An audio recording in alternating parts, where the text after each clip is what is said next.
calorciño, se foi un día de calor e para eso nada mellor que ir a unha fonte. Esta fonte que nos trae a xente dende Monforte de Lemos. Vexan vostedes, Xograres de Lemos, vanse divertir.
Xa lles decíamos que iban montar esta xente de Monforte de Lemos que se fan chamar Xograres de Lemos. Volven de novo aquí, bueno, decir, non marchan do lugar. Dinda lles queda tamén moita festa. DC20, grazas, por poñer tanta alegría. Veña, vamos alá, que temos chamada telefónica, creo, e creo pero que hai aparte que temos dar máis números. festas. Bueno, pues antes da chamada telefónica vamos con festas.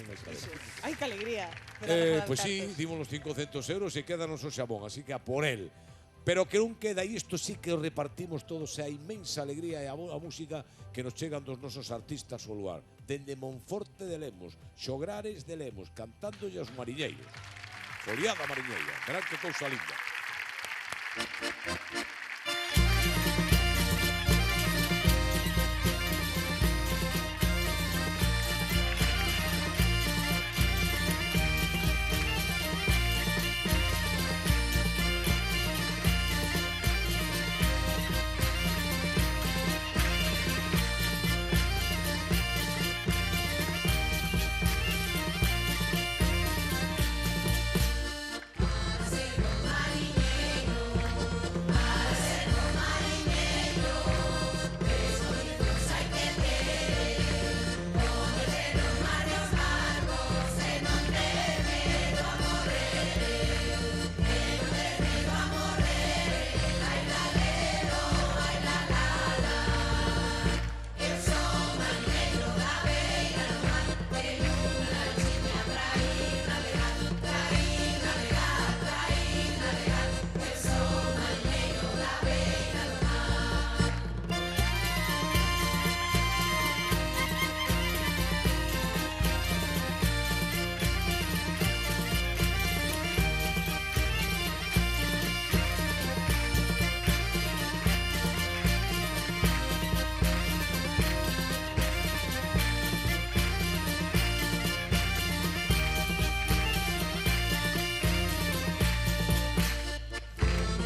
a foliada mariñeira que nos chega dende o interior, dende Monforte de Lemos, fantástica.